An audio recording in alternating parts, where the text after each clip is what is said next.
I actually have a very different opinion. Not necessarily in vapid disagreement or anything, but I am 100% okay with if this rumor is true. I'm a huge Johnny Depp fan. It's not something I'm like a fanboy talking about it all the time, but I talked to it a little bit when we did the Lone Ranger rewatch. But I think I've never seen a movie that he was bad in. I've seen movies that he played characters that were ill-conceived by writers and directors. Like you talk about Charlie and Chocolate Factory. Yeah, exactly, I don't think that was the right envisioning of that at all. But I think he did what he was giving incredibly well. I'd say the same with the Mad Hatter in the Alice in Wonderland films. Yeah. He is that I'd probably have to list him as my favorite actor just on terms of being able to have such of that range. And he also plays the types of roles and the types of films that I'm drawn to the most. He's also, I've got to say, he was one of the celebs that got kind of political back in the Bush years. He kind of learned his lesson to shut up after that, but he just seems like such a cool guy. I don't know if you guys know this, but he's actually, a guitar player and singer in the Hollywood Vampires, which is sort of a star band. The three of them are the main ones: Alice Cooper, Johnny Depp, and Joe Perry.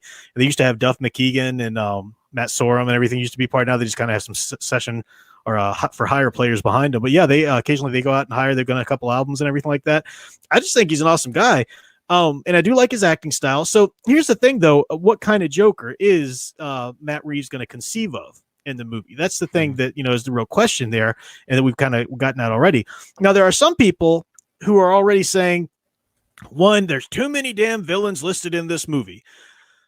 In any other situation, I would say absolutely right, having people learn their lesson about that 100%. But if Matt Reeves is going like I think he's going, what he's going for, like what I think he's going for, is to kind of pay tribute a little bit to that Batman 66 movie, where you had all of the villains who've been confirmed for the Batman movie, except for the Joker. The Riddler, Penguin, Catwoman, and now you just need the Joker in there, and that would be the what were they called in that movie? They were called something like the Crime Lords or something. I don't know, but I think he's kind of adhering to that, and just because they're all in there doesn't mean they all have to be major, like the focus villain of the film. It could be setting up something or whatever, possibly.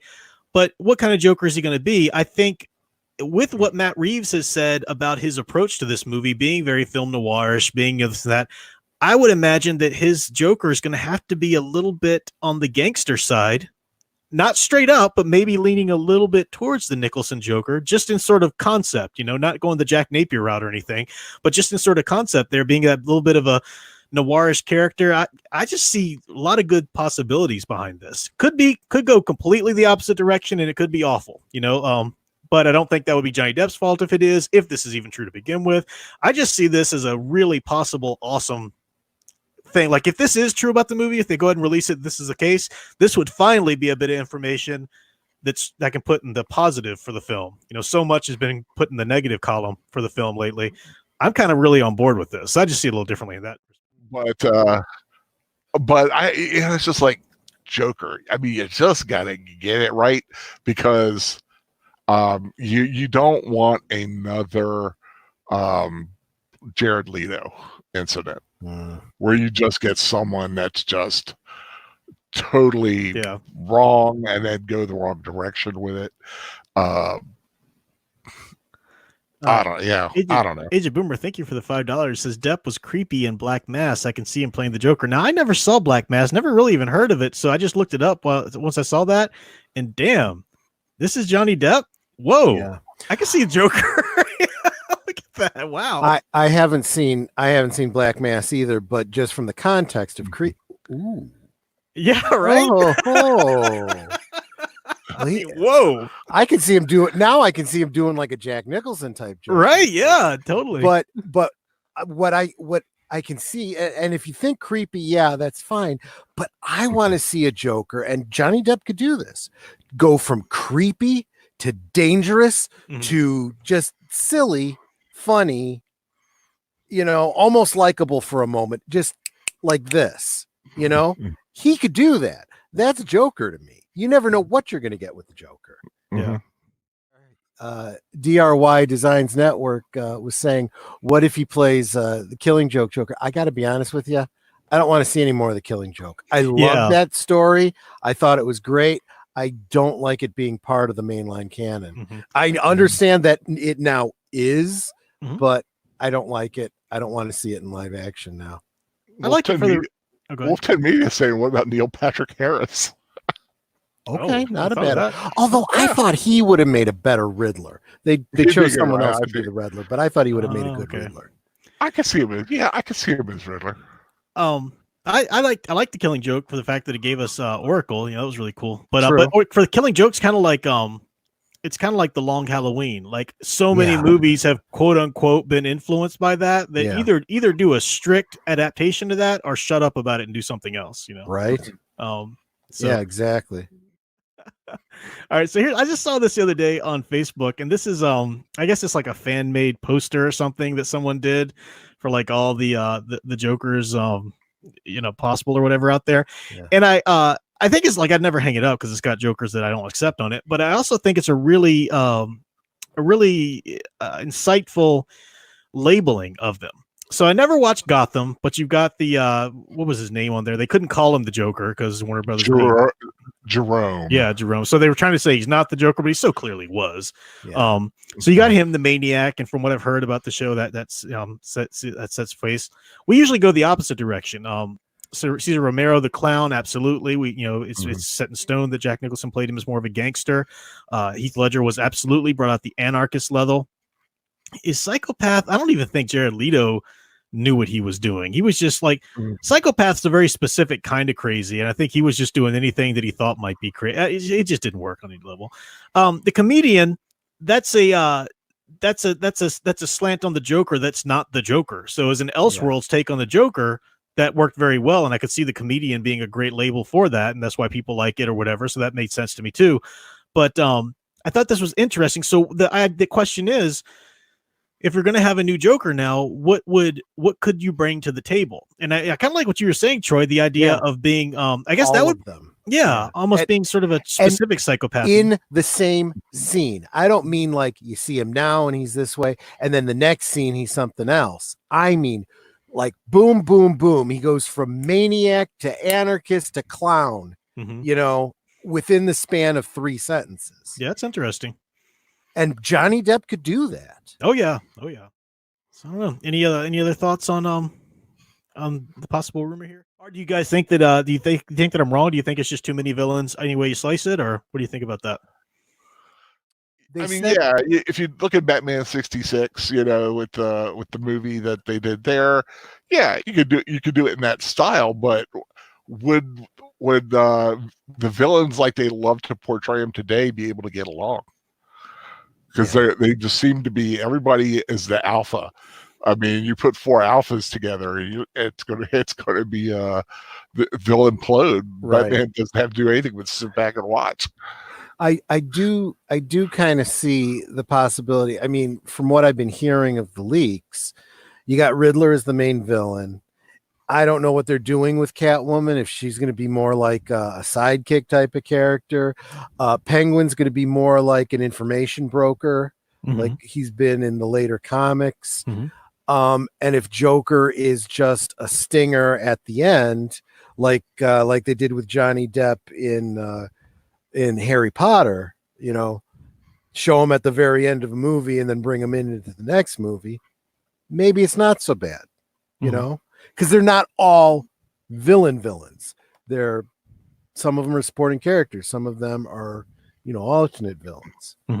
Yeah. Go ahead. DR saying Mark Hamill was already all 6 of them. True. Yeah, it'd be hard to replace that. But you gotta transpose it to the live action medium. I think like you were saying, with the alpha, the way they all kind of portray them nowadays, that's a problem. But at the same time, we don't know we don't know what kind of take they're going to do on these guys, So I like what you were saying. That is one way to kind of relegate it. If Riddler is the solid main villain, that'd be perfect. Because we've never had him as a solid main villain in a movie. That'd be great. The single one. You got Penguin as an information broker, the arms dealer, kind of, they go to get some information. That's solid. Catwoman can just sort of be the temptress.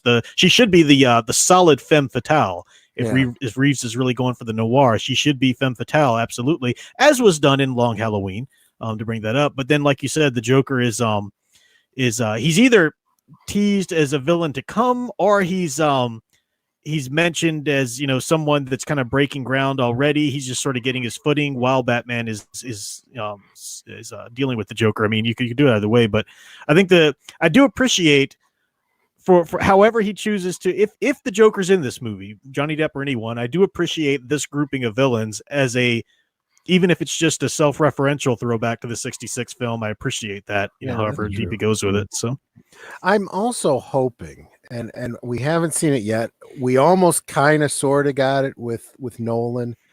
I like one concept from The Long Halloween, where as superheroes come into the world, as Batman comes on the scene and so forth, there's this transition from, the normal, typical mob type bad guys to these, super villains and psychopaths. And, that kind of thing. And I would love to see that played out with the Penguin at the center of that, where he starts out in the world of the gangsters and sees it coming and makes the adaptation by becoming the Penguin. Yeah. And that's usually how it's done in the comics, because I think Falcone is going to be in this movie. Yep. And with Batman Year One and whatnot, you do have that play. So once Batman's on the scene, that provides the escalation to the meta villains, Yeah.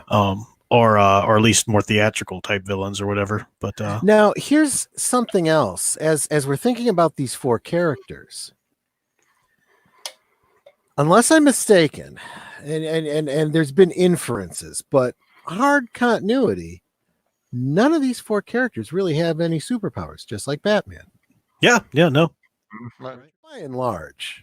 Well, I think that's one of the reasons why these villains tend to rise to the top so much in terms of Batman's rogues gallery, because he's got a fascinating rogues gallery, and a lot of people have pointed out a lot of great villains that haven't really gotten their space on the camera yet, and they definitely deserve it. But the reason these tend to rise to the top so much is because Batman is such a psychologically transparent character himself as the hero, and these villains operate as wonderful villains, like shadow types to the Batman psychology. So you've got the Riddler, for example, is narcissism, obsessive compulsive, narcissism. This is what drives him. Whereas Batman's driven by the desire for revenge, but he's constantly keeping it in check with justice, if he's done right.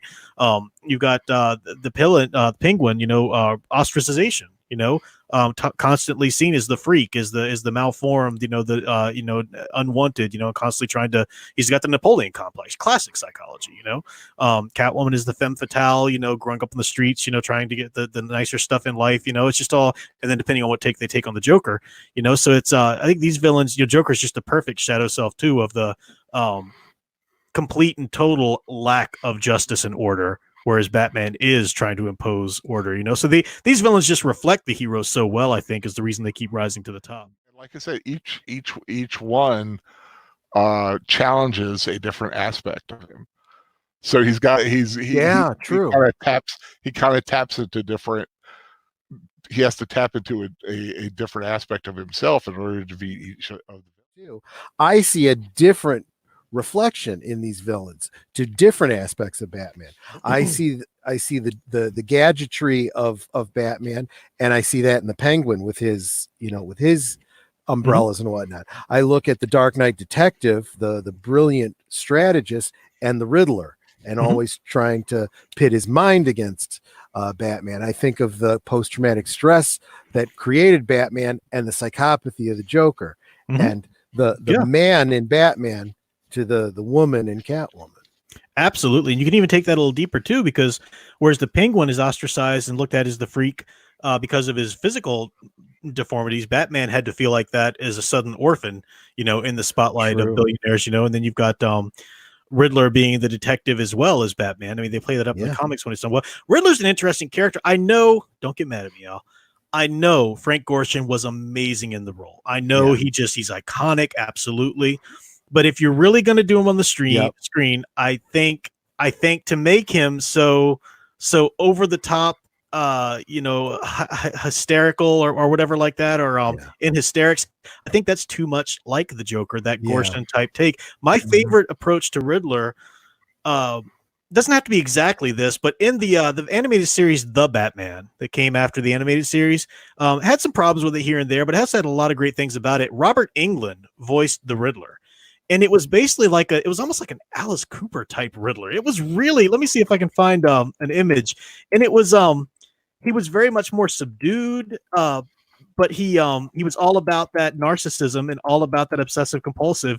Let me see, I've got an image here that I'll share. It's I was really impressed with that take. I thought that's the way to differentiate him from the Joker. And there's even a scene in the cartoon when the Joker comes on the scenes, like Joker's like, wait a minute, the questions, the jokes, that's my shtick. You can't take that from me. You know? There was a piece of artwork. I think it was in one of the old Who's Who in the DC Universe things, where in the entry for Riddler, it was this great, straight on shot, and he's sitting there with his fingers steepled. And he's just clearly thinking, and it's like, yeah, that's the kind of Riddler I like. Yeah. Well, that is kind of Alice Cooper-ish. Yeah. But you don't have to take that quite aesthetic if you don't want to. But that kind of mind and the all about the narcissism, is really cool. So he's not that. Yeah. I always liked the Riddler when he wore the suit and he had like the little derby. Oh yeah. I always thought that was a cool look. And if you do a Riddler that way, then you could kind of key him more into more to like an underworld gangster type of background. Could be very much where they're going with this one. Like I said, the better dress as opposed to running around in spandex, like Jim Carrey would do. Yeah, that was it. No. Yeah, that was a bit much. Was it Mr. Messick brought up John Glover's Riddler from the animated series? That was good too. Yeah, I do feel like, and I bring this up every so often. I feel like so many missed opportunities. We should have had the introduction of Killer Croc at some point with the Batman before they started doing Suicide Squad. Oh my! Could you imagine and all of those other villains being used, as villains, so that you get to know these characters and even give a crap about who they are before they bring them all together. It's got to be done well, and the Killer Croc in Suicide Squad is a joke. A flat out and out joke. That's just a normal guy with body modifications. I mean, the whole movie. But I mean, the Killer Croc in a Batman story, it should be Theseus and the Minotaur. That's the story you should be telling with Batman and Killer Croc. So, all right. Anything else you guys want to say about the Pattinson Batman thing? When is it due to come out again?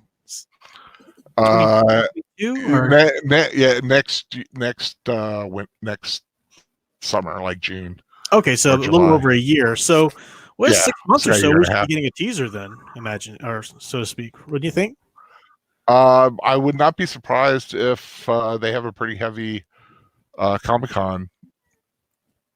Either San Diego Comic-Con or New York Comic-Con. Mm-hmm. Yeah. It's probably when they're going to have the big. They might have like a teaser at San Diego, and then like a bigger like pseudo trailer at New York. Yeah. I don't know how far apart they are. Yeah, summer and fall, or September there.